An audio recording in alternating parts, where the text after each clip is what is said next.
नमस्कार, मी बाळकृष्ण बोने पाटील. आपण पाहतात NB YTV न्यूज. एक पाऊल प्रसिद्धी. आज आपण आलो जालना जिल्ह्यातील अंबड तालुक्यातील दाडेगाव येथे.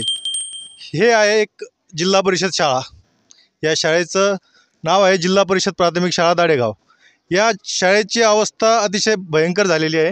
ही शाळा मोडकीस आलेली असून या शाळेच्या नवीन इमारतीसाठी आपल्यासोबत राजेश काकडे हे या ठिकाणी शाळेच्या नवीन इमारतीसाठी बांधकामासाठी उपोषणाला बसलेले आहेत. आपण त्यांच्या प्रतिक्रिया जाणून घेऊ. काय सर, तुमच्या काय मागण्या आहेत आणि कशासाठी तुम्ही शाळेत? आमची मागणी आहे, मी गेल्या वर्षी मी सामाजिक कार्यकर्ता ग्रामपंचायत सदस्य दाडेगाव राजू दशरथ काकडे, मी गेल्या वर्षी पत्रव्यवहार केला जिल्हा परिषदला, पंचायत समिती, परत नाही तर कलेक्टर साहेबाला बी केला. तर गेल्या वर्षीपासून हे प्रशासन शासन झोपी होतं. आता शिक जागा झालं. परत मी 18 तारखेला पत्रव्यवहार केला गट शिक्षण अधिकारी साहेबाला की तात्काळ हे शाळेचं जी मंजुरी तात्काळ द्या. तर शासन प्रशासन याच्यात दखल नाही घेतली. आत्तापर्यंत शासन प्रशासन झोपलेलं होतं. काही जर हानी झाली जीवित त्याला शासन प्रशासन जिम्मेदार राहील. तुम्ही कधीपासून बसलात या उपोषणासाठी? मी सकाळी 9 वाजता बसलोय. कोणी आलेत का शासनाकडून? कोणी प्रतिनिधी वगैरे कोणी येऊन गेलेत का, तुम्हाला भेटून गेलेत? गट शिक्षण अधिकारी आले, केंद्राचे आले, पण मी मागणी अशी केली की जोपर्यंत मला लेखी येत नाही तोपर्यंत मी उठत नाही. आणि मागासवर्गीची शिष्यवृत्ती अस्वच्छतेची 1ली ते 7वीपर्यंत शिष्यवृत्ती पण भेटली नाही. प्रशासनाकडे शासनाकडे एवढा पैसा येतो, मग जातो कुठं हा फंड? तुमच्या प्रमुख मागण्या काय आहेत नेमक्या? माझ्या मागण्या जिल्हा परिषद शाळा इमारत बांधकामासाठी मी गेल्या वर्षी पत्रव्यवहार केला तरी पण नाही आले. जे आजूबाजूचे गाव यांना 3-3, 4-4 वर्ग आले बी. संडास बाथरूमची व्यवस्था पहा, या वर्ग खोलीची व्यवस्था पहा, याच्यात भांगार पडेल आहे. मुलं असे जीव मुठीत घालून शिकतात आणि पाणी ह्या आपण ज्या खोलीत बसलो 3री 4थीचे याचं पाणी ना टोपल्यामध्ये भरून उपसून फेकतात. मग आता तुमची तात्काळ काय मागण्या आहेत की शासनाने काय करायला पाहिजे? शासनाने याच्यात तात्काळ GR काढून लेखी आश्वासन देऊन तात्काळ याला मंजुरी द्यायला पाहिजे. त्याच्यासोबतच इतर काहीतरी शिष्यवृत्तीची देखील मागणी आहे, त्या काय आहेत? शिष्यवृत्ती मागासवर्गीची, अस्वच्छ व्यवसाय म्हणजे चर्मकाराचा आहे, हे धंदा आहे. अस्वच्छ व्यवसाय म्हणजे कातडी रंगवून आहे. आणि मागासवर्गीची पण शिष्यवृत्ती हे 1ली ते 7वीपर्यंत शिष्यवृत्ती थांबलेली आहे. हे बजेट म्हणजे बजेट थांबलेलं आहे? हा, शासन प्रशासनाकडे ते म्हणतेच बजेट नाही.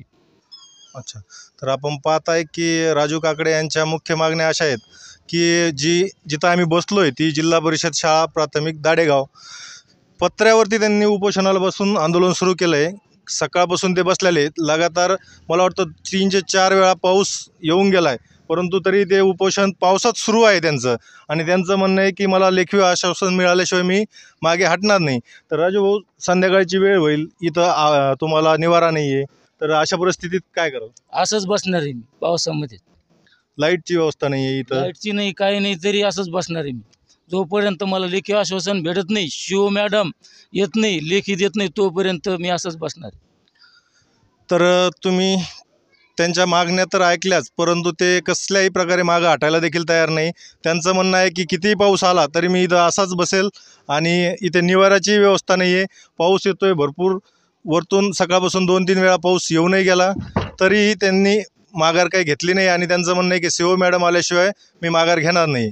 तर आपण इथे गावकरी पण आलेले आहेत. गावकऱ्यांचं पण त्यांना खूप मोठा सपोर्ट भेटतोय. तर आपण त्यांच्याही प्रतिक्रिया घेणार आहोत. तत्पूर्वी एकदा सर्व शाळा यांना दाखवूयात आपण.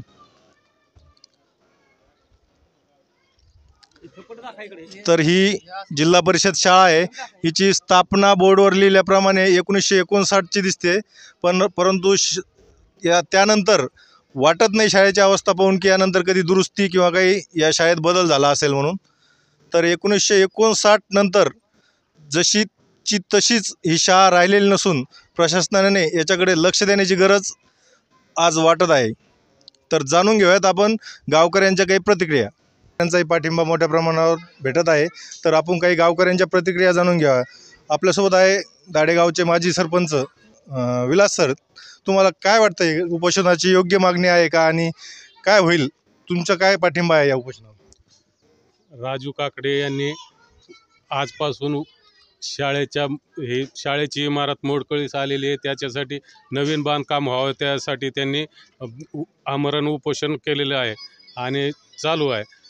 आणि आमची ही गावकऱ्याची अशी मागणी आहे, 1956-57ला ही शाळा निर्माण झाली किंवा बांधकाम झालं, त्याच्यानंतर कोणतंही काही त्याच्यावर डागडुजी करण्यात आलेली नाही. ग्रामपंचायतनं 15व्या वित्त आयोगातून दुरुस्ती केलेली आहे. आतमध्ये जाऊन पहा, तुमचा कॅमेरा लावा, ते पत्र कसे आहेत ते पहा, वरून असे छिद्र दिसा लागले, त्याची ही चौकशी व्हायला पाहिजे असं आमचं म्हणणं आहे.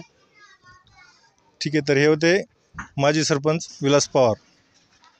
तर आपल्यासोबत आहे याच शाळेचे माजी विद्यार्थी गणेश लगड. लगड सर, तुम्ही याच शाळेत शिकला? हो, काय वाटतं तुमच्या वेळेसची शाळा आणि आताची शाळा काय बदल आहे? खूप बदल आहे. आम्ही ज्यावेळेस शिकत होतो त्यावेळेस व्यवस्था वेगळी होती, पण आता माझ्या दृष्टिकोनातून पाहिलं तर सर्व दाडेगावाच्या ग्रामस्थांच्या दृष्टिकोनातून पाहिलं तर रास्त मागणी आहे. आणि कसं आहे, प्रशासन झोपेचं सोंग घेत आहे असं कुठंतरी वाटतंय. लहान जीवाशी खेळण्याचा त्यांना कुठलाही अधिकार नाही आहे. प्रशासनाने ताबडतोब मी गावाच्या वतीनं प्रशासनाला विनंती करतो की ताबडतोब दखल घ्यावी आणि योग्य ती कारवाई अपेक्षित आहे आमची. तर आपण पाहत आहे की गावकऱ्यांच्या वतीनं मागणी करण्यात येत आहे की या उपोषणाला नजरअंदाज न करता याची योग्य ती दखल घेऊन लवकरात लवकर काय तो निर्णय लावण्यात यावा.